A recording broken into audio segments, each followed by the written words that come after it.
Okay, we are good to go. Welcome, everyone. Thank you so much for being a part of this. This is day 3 now of TRA's Delivery Week. We are so excited that you're back again for another session. This one's a little bit different, unlike the first 2 days where we talked really about the basics of restaurant and delivery partners and then maximizing your partnership with your third-party delivery companies. This one is really about TRA members and what we're going to offer TRA members going forward. It's a really exciting one. I'm not going to steal anyone's thunder because we've got a lot of really good things to go over. Just a couple housekeeping items real quick. We are recording this. We are also broadcasting it live on Facebook. So if you're seeing it on Facebook, it's actually going on Zoom, but you can see it in both areas. If you have questions during the webinar, please feel free to use the Q&A window down below. And then if you have any comments that you want to share with us, go ahead and put that in the chat window over there or over there. I don't quite know which way it is, but you'll find it. My name is Anna. I'm the Chief Revenue and Innovation Officer for the Texas Restaurant Association. I have been passionate about delivery for restaurants and partnering with third-party delivery for what feels like forever. I remember when DoorDash was just a baby company, and now look at how much they've grown. All 3 of these companies have grown tremendously in the last few years, especially during the pandemic, and we're really grateful to have their partnership. But before I get going too much, I'm going to turn things over to our President and CEO, Dr. Emily Williams-Knight. Emily? Hey, yeah, good afternoon, everyone. First, so excited to see our partners here. And I think I'll just sort of start by, when I joined the association a couple of years ago, it was clear that Anna had a passion for delivery. And for me, delivery wasn't new, but it was still fairly new in the mix of how does this fit in Texas, right? How does it fit in our restaurants? Our restaurants were, many of them evolving, trying to figure out, where they were going to go with delivery. And in some cases, it was a very tenuous relationship, right? It wasn't an extraordinarily positive one because everyone was trying to find their space. I think a couple of things happened. There's a lot of bad from the pandemic, and we see closures, we see people's livelihoods impacted, a lot of negative, but there's also a ton of innovation and a lot of positive that comes out of this that we want to capture and take forward, for like alcohol to go, right? Which we testified yesterday on, and things that would never have happened without the pandemic. And I think one of those also is delivery, is that we estimate that when March 19th happened, which is sort of when our lights went out, which we're coming up on here in just a couple of days, we only had about 37% of Texas restaurants, which are just about 50,000 at that time, that were set up to actually care for customers, to still make a single penny of revenue. That was either through a drive-through window, through if they already had a delivery relationship, something on their own, or curbside. But think about that, almost 3/4 weren't really ready, and they had no way to actually make any money when that hit. So we saw a lot of our restaurants, a very high percentage, scramble, right, and try to get into relationships quickly. Some try to do it on their own, but there was no best practice. There was no really roadmap for them. And so we started even more dialoguing with our industry partners. And I can tell you my position as CEO of the TRA is that delivery isn't our competitor. Delivery is actually another tool in your toolbox that, if we help you maximize, can actually help you almost round out your entire suite of offerings to a consumer. Because the one thing I don't think is going to change is a consumer in Texas is always going to want to have your experience. The difference is they're going to want to have it where they want it and when they want it, and delivery is a piece of that. And so Anna and I were talking late in the fall and thinking about this turn, this pivot, which is sort of ironic that it's happening this week when we have additional capacity, and we got a massive, restaurant relief fund passed federally. They'll get signed into law today. So this is really our way to bring these, really, we call them partners, right, to the table, and to talk about what we can do as members of the TRA to help you maximize delivery, right? What are the things that we can do? Guys, it's not just fees. Fees always come up as like the big driver of the conversation, but how do you use delivery to actually make more revenue and a better customer experience? And so I'm really excited to have all these incredible women on the call. Kudos to Anna, because this has been really hard. It's very hard. Think about, they're all competitors, and in some cases our restaurants are not always pro delivery, but we feel like as an association, we can bring everyone together and help us all move forward and kind of bring the transparency that we all dream of having. And so everyone walks away feeling good, being very clear about where everyone stands, and helping us recover this industry. In my opinion, there's nobody better positioned than Texas to come out of this. We've got 30 million people. We have companies moving in, it seems like every day. And I can tell you, looking at just what's happening in sales just the last week, vaccines are accelerating, capacity is increasing, the weather is warming. we just have a really good chance to be great. So that's my way too long intro that Anna will probably kill me for, but you can tell, I think this stuff really matters. And I think when you work together, which has just been a theme of the TRA, like you got to work together. And if you work together, you can find a lot of common ground. And that's what happened here. So I think we're going to now introduce these incredible women. Anna, do you want me to, or I'm going to let you so I don't screw it up? No, it's fine. We're going to go in order. Katie, would you like to introduce yourself? Sure. Thank you for having me. And Anna, thank you very much for putting this together. My name is Katie Whitman. I'm a senior policy advisor at DoorDash. I like to share that prior to this role, which I've been in since last May, I spent a number of years at DoorDash on our outside account management team. So day in and day out, I was talking to restaurants, understanding your pain points and advocating within DoorDash for your needs and to evolve our products to meet your needs. So glad to be here. I look forward to discussing everything with you. Excellent. Thanks, Katie. Erica? Yeah, thank you, Anna and Emily, for having me on today. And thank you to the TRA for putting all of this together. I'm very, very grateful to be here. My name is Erica. I currently work in our channel sales program at Ubereats. And before this, I actually came from a chemical engineering background. So I worked in a steel manufacturing plant. So absolutely nothing to do with this industry at all.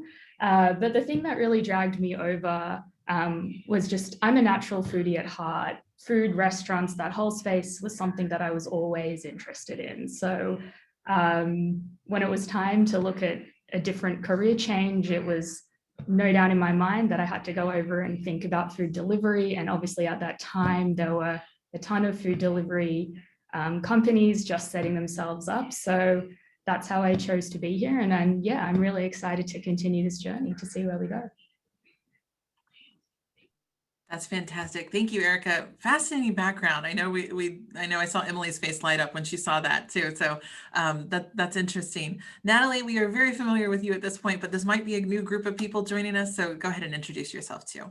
Thanks so much, Anna, and thank you, Emily. Yes, I've had the honor and privilege of being here all 3 days with you guys, so thank you for having me. It's been an honor to sit with, even, again, to your point, Emily, my competitors, so it's so nice to meet you, Katie and Erica.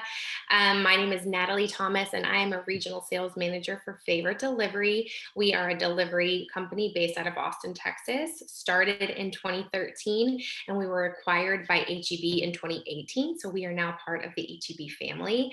I started with Favor in the early stages. It was 2015, started as an account executive working on merchant partnerships here in Houston, Texas. And now I manage a sales team of an amazing group of women account executives spread throughout the Southeast region.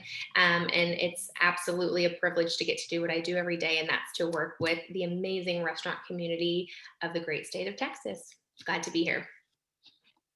Wonderful, Natalie. Thank you so much. So, okay, we're going to go in reverse order now to talk a little bit. Natalie, can you explain to us a little bit, like, why did you want to do this? I know that we have been, frankly, chatting with Favor for several years now, about partnering, and why now? Why do you think you guys wanted to make the jump now?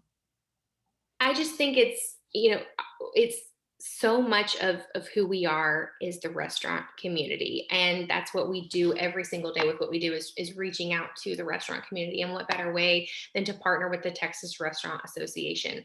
We've been great friends for years, working together on some events and things like that, but it made no sense not to partner and to work with you guys. At Favor, we talk about our three main pillars, right? And that is our consumers, that's our runners, which is our core product is our runners, and then our merchants. And we have teams dedicated to all three of those areas. Our team in particular, so dedicated to the restaurant community in Texas. And I think that's really what sets Favor apart is we truly understand this state, and we truly try to understand your business and try to add value to you guys. We always say, what better company to work with than one that understands and works right in your own backyard.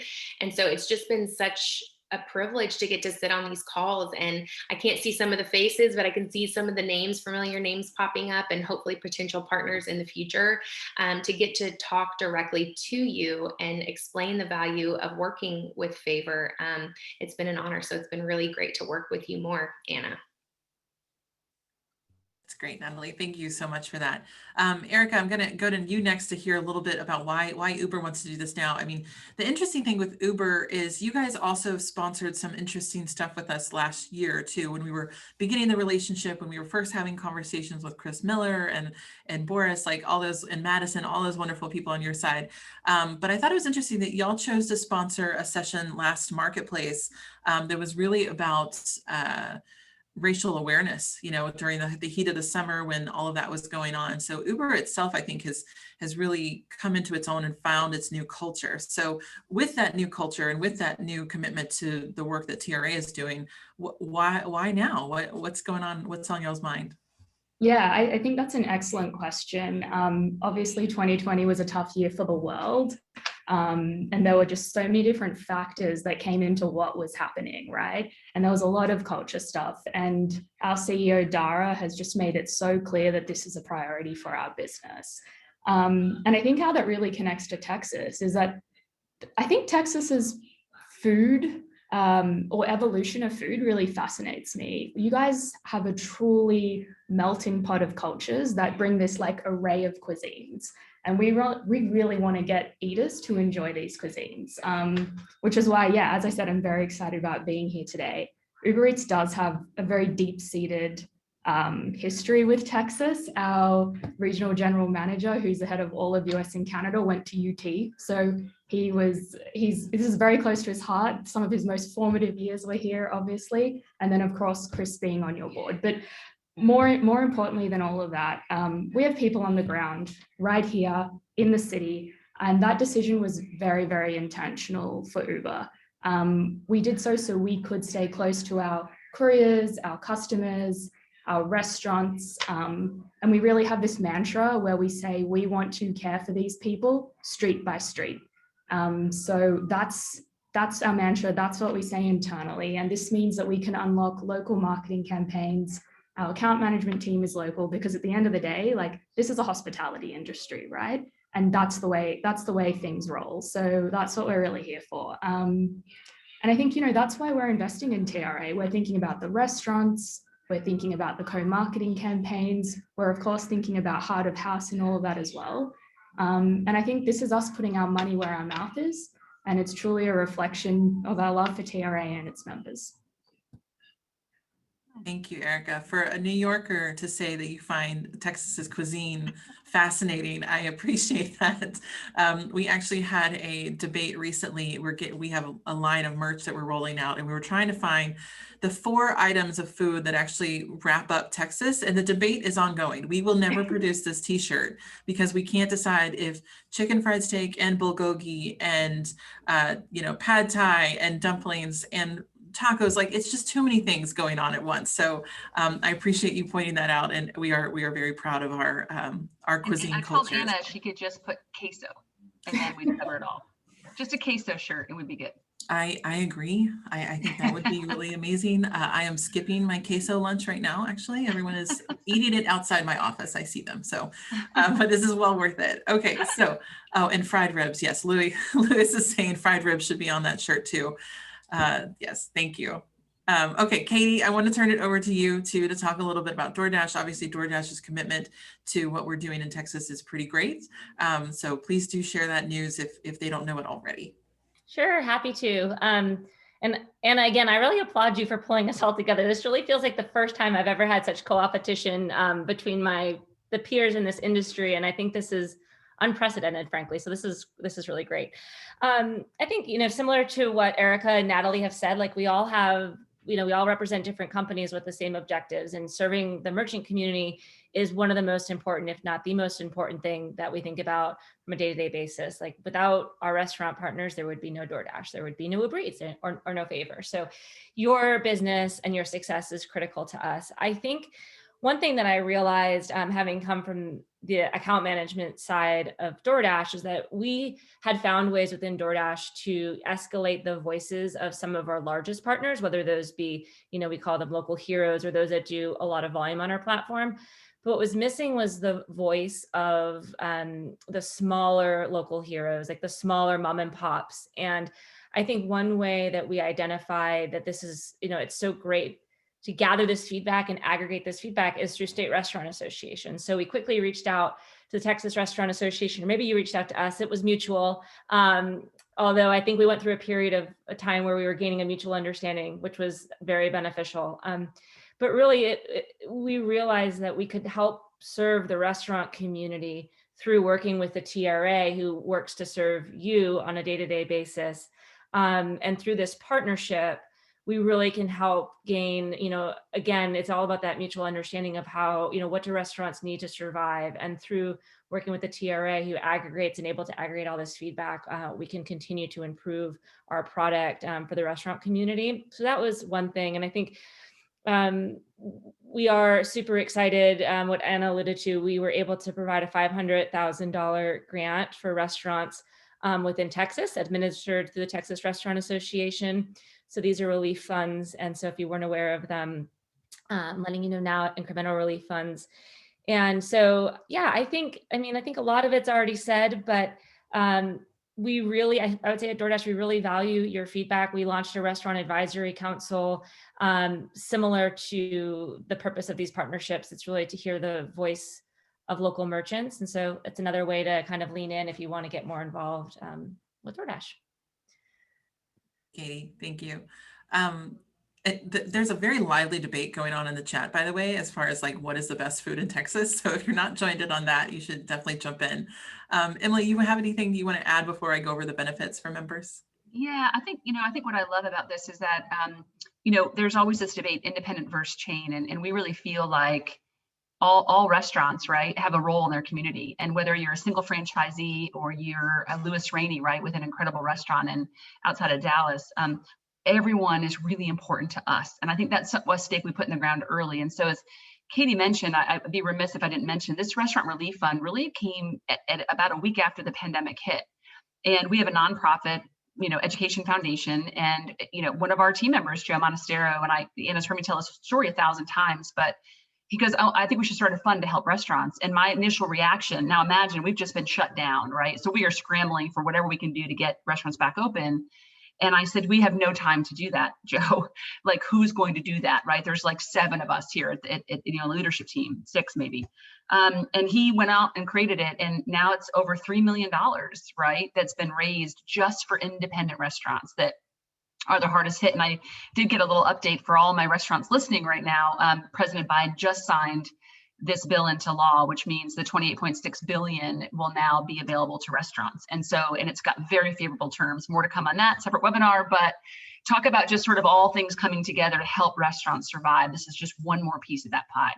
I would just say, maybe what I would love to know is some of the learnings, right, through this last, there's just this last year, right, with delivery, because I know you must have, as companies, experienced the ebb and flow with members, right? So there was this desperation and a lot of them signed up or didn't sign up, and just there was a scramble for like 60 days, right? Then restaurants opened at 25% May 1st, and it got to 50%. We got all the way to 75 and got dialed back again, but there was like this ebb and flow, and we've sort of seen delivery obviously stay consistent. So if you're an operator and you look back, right, what have you all learned from the operators through this? Like, what best practice or, that you can think about? And we'll get into, I know Anna's going to walk through sort of the benefits of membership with this new partnership, but I think it'd be good to share with some of the brands I see on just what are the learnings from this that we can take forward. And I don't know, raise your hand if you want to start, because I'm not sure who to start with, but okay, nobody. That's great. So we're going to go with Erica. Yeah, no problem. I can kick it off. So I think, no doubt, we've all probably seen the same thing where when March of 2020 hit, can you believe it's been a year, by the way? So many of our restaurants had to be resourceful in what they could do, right? And I think the one thing I really learned over 2020 is that the suite of different products and things you can utilize through delivery apps for may extend a little bit further than you think in the traditional delivery sense. So we saw a lot of restaurants go to things like online ordering, when there was outdoor dining and restaurants were being really, really cautious. This is another thing that you can utilize that, a lot of food delivery apps, so I guess I should just speak for Ubereats, definitely offer. things like pickup, right? We have our 0% pickup through until at least the middle of the year at this point. Pickup became, such a big thing. So I think really thinking about how you can utilize all these different features that a food delivery app may offer that sometimes we don't even know about, because we have created a big, complex, deep set of features, right? And you just need to figure out which one of those work for your restaurant. Another great story I really heard was that to keep a lot of their staff employed during that time, they utilized our BYOC product, which stands for Bring Your Own Courier, right? Where they say, hey, we've got these people, we want to employ them. Can we utilize the Ubereats app to get orders and then use our own delivery staff to make that sort of the delivery at the end? So I think really thinking about all the different things you can utilize Ubereats for is really important at a time when you're trying to figure out what, the next step or what the next evolution of your restaurant might be, while we're living in these interesting, weird, and wonderful, unprecedented times. That's great. Katie or Natalie, you want to add anything? I'm happy to go next. I would joke that my biggest learning personally was that I realized I prefer to work than take care of my 4 and 2-year-old. As lovely as it's been to spend so much time with them, I prefer working. I don't know if anybody else feels the same. As a working mom, I can second that. Yes, yeah. I love both, but I need my work. I really second what Erica said. I think it's no secret that the restaurants that have and the businesses that have been able to succeed through the pandemic are those that are able to adapt and innovate. And some of the ways that our restaurants have done that on DoorDash, and I know it's not necessarily widespread available in Texas, but for example, alcohol delivery or cocktails to go. I know we have limited ability to deliver that in Texas, but in some other states, if you have locations outside of Texas, we are able to. We saw many restaurants put family meals when the pandemic first hit, and that really increased your average ticket value and was a great solution there. One of the things I love is restaurants that are doing wine tasting and live cooking shows and Zoom classes. And so there's just so many ways to make money. And I've learned and I've been inspired, by restaurateurs that have been able to innovate and try new things. And many of them have stuck. I love my Zoom wine tasting every once in a while. So I think that's what I've learned the most. Yeah, I think you're right. And it's just, it goes back to just, you're a consumer. It's not going to change, right? It may ebb and flow, but we just want the experience when we want it on our terms. And I think we've seen that. And I think the consumer isn't going to go backwards. And it's why we're working so hard, like you said, for alcohol to go. But when we pass alcohol with delivery, I mean, I spoke with a restaurant. They've got a number of units, but not as many as you'd think. And just alcohol with food going out the door was $3 million in new revenue, which unfortunately didn't offset the loss of the dining room for that brand, but it certainly put a massive dent into what would have been a complete catastrophe. Just putting margaritas in a bag, right? Sealed nicely and out the door and delivered through one of you. So I think that's the exciting part, right? It shouldn't be scary, but then optimizing it, which is what Anna's going to talk about through these partnerships, I think is where the real opportunity is how do you do that the best you can as a restaurant? And how do you get the knowledge and resource from these partners quickly to make sure that you are getting the most out of the relationship? I think that's really the key. That's the education part that we're excited to bring. Natalie? Yeah, for sure. I think I just would like to add that I think the biggest piece that we learned at Favor was, wow, I don't think there's any industry tougher and stronger and more resilient than the restaurant industry. I think, I would argue that the restaurant industry was one of the most deeply affected by the pandemic.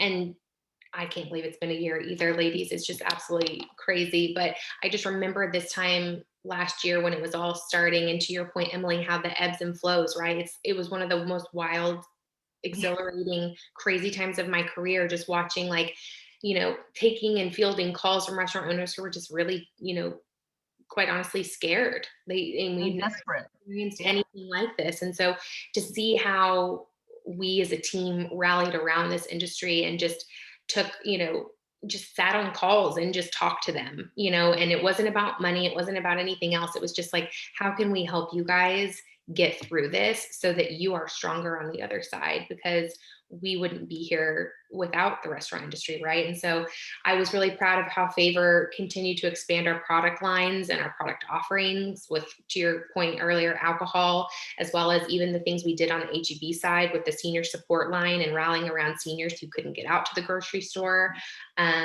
to packaging family meals together and really helping restaurants pivot during a time that was really, really hard on them. And we did our own restaurant relief program where we, waived commission fees over $2 million.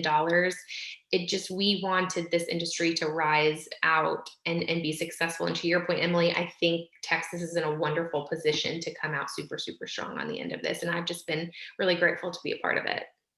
Yeah, and I'll just make a nod, right, to the HEB side of the business, because one of the things that HEB did in the crisis was allow our restaurants to sell their prepared food in grocery stores, and places like McAllen or Laredo or El Paso, where, it was sort of a trial program, but we have restaurants that actually were able to keep their doors open and not lose their entire business because of HEB sort of generosity in that regard. And I'll never forget, I'm like, wait, we can do what now? And they just bent over backwards. And like I said, you could go in and get a prepared meal from, I can think about the Delgado Collective, and it was a game changer. And so you're right, it's that entrepreneurial, so funny, all my pets are walking in the office right now. And so I said to my family, hey, it's really important, don't let the dogs come in. And there's no one in my house that's going to be helpful right now. So sorry about that. But I think that to me is like, there's the huge, that's the partnership and innovation, which I think is why we're sitting here today.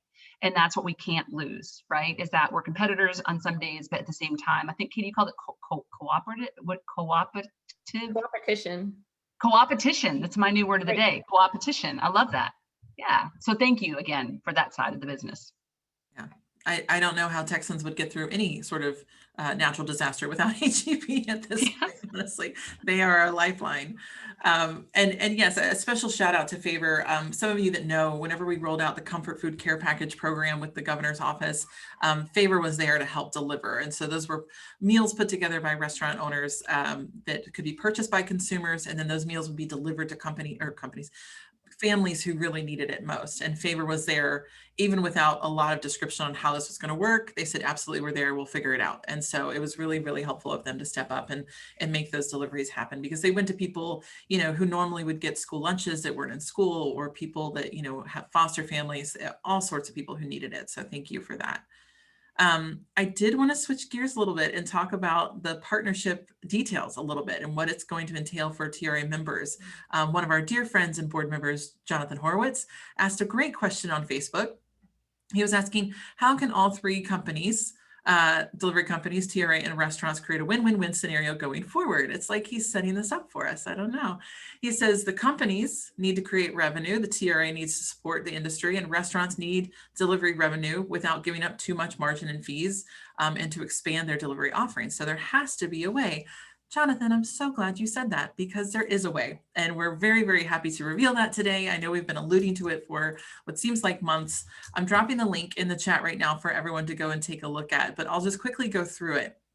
The most important thing to remember for all of these is that there are benefits available for TRA members, but if you are already contracted with one of these companies, it does not apply to you. You have to not be in a relationship with them at the moment.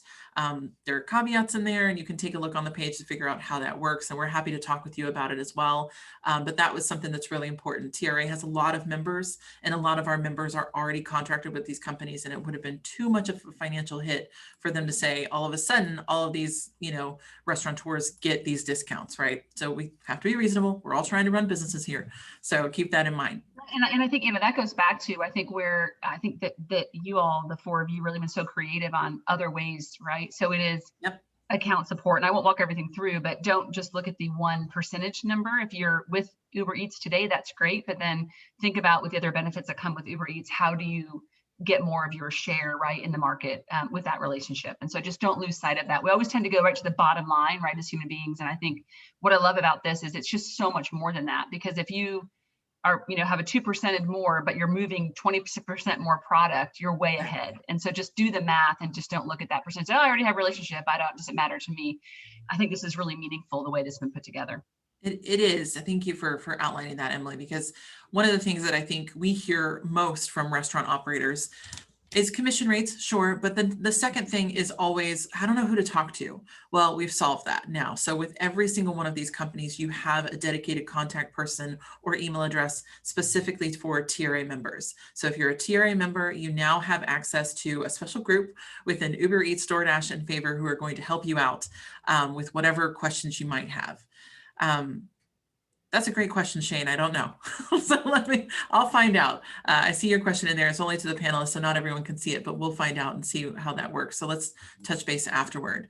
One of the great things is that, there's some intro offers from Favor and from DoorDash and from Ubereats on reduced commission rates. And you can read what those are financially on that page that I just dropped in the chat. So take a look there. And then each of them have also said that they will help out with marketing efforts too. So with each of these different platforms, they have a lot of different ways that you can market your restaurant on the platform. The past 2 days, we've talked about some really great examples of what you can do for that. And so they've offered up some options for how to do that. DoorDash, I know, is going to work with us to create some specific TRA member focused content that's going to go to consumers. So if you are a TRA member and you're signed up to partner with DoorDash, we're going to create some content that's going to consumers directly to talk about, why you should buy food from these restaurants, which is really fascinating. So I'm excited about that. Also, yes, okay, so on Ubereats side too, there's a form at the bottom of their sort of section where you can go and sign up. So each of them have different ways that we're dealing with how to get in touch with these companies. So some of them have created forms, some of them have created a special link for you to use and an email address for you to use. So just read through that page and you can see exactly what to do as your next step. One thing that I also wanted to make sure that we had a chance to go over with the DoorDash side of things is their storefront product. So Katie, would you mind walking through a little bit of what storefront is and the waived fees that you're introducing today? Sure, I'd be happy to. And I shared with Anna some resources that she'll be able to forward to you all that explains this if anything is confusing or you have any questions. But Storefront is our online ordering and fulfillment platform.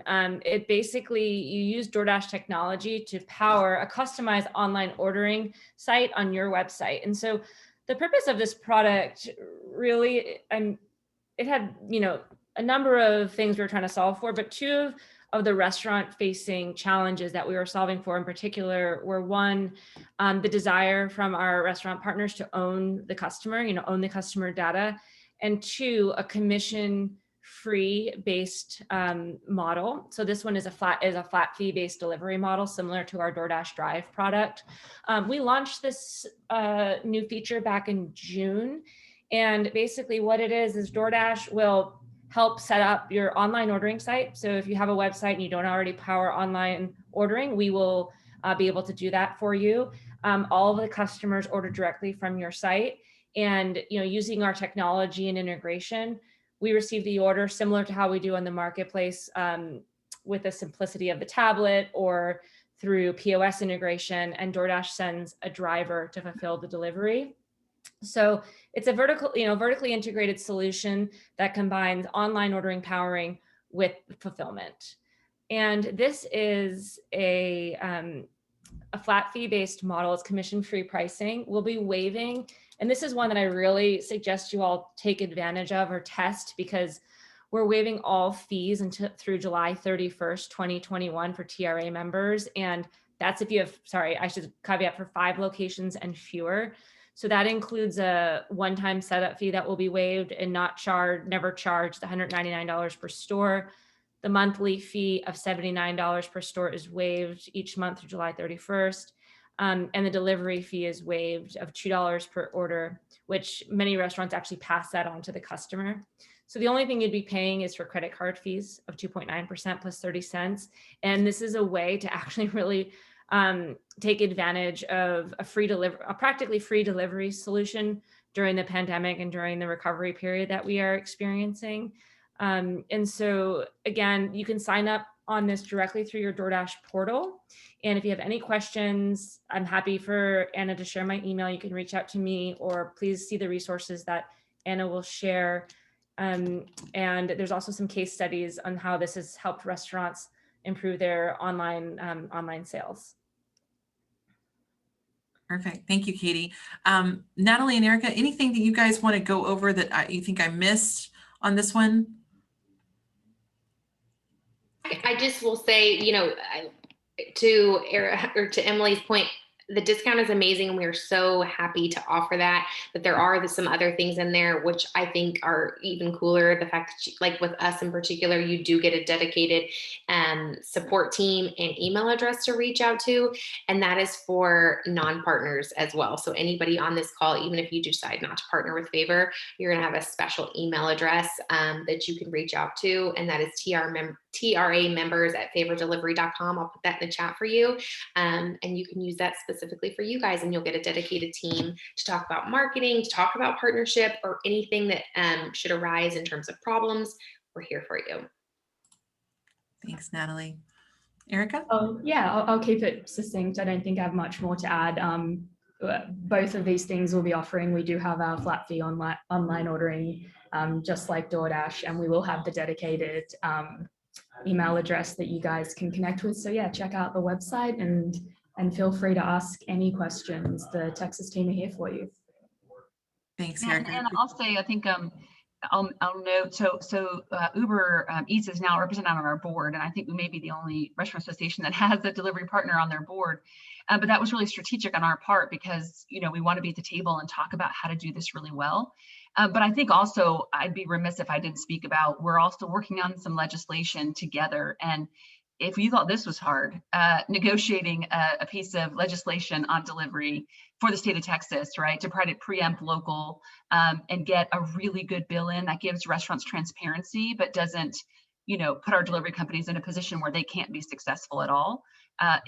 Kelsey on our team, who's not on here today, has just done an exceptional job, and it's filed and it looks really good, and it's going to take some work, but that's also just another piece of this, right? And to try to get this many competitive companies to agree on something has not been easy, but we're pretty much there. And so that is also going to provide, I think, just better clarity between the delivery companies and their restaurant partners, which we all agree to. We've seen some bills around the country that I think could be devastating, because if you take this mechanism and eliminate it completely, restaurants long-term will suffer. And so I think working together on this, I think, is something that our restaurants are going to enjoy and keep all of our delivery partners at the table with us. So that's moving along nicely, I think, in the Senate as we speak.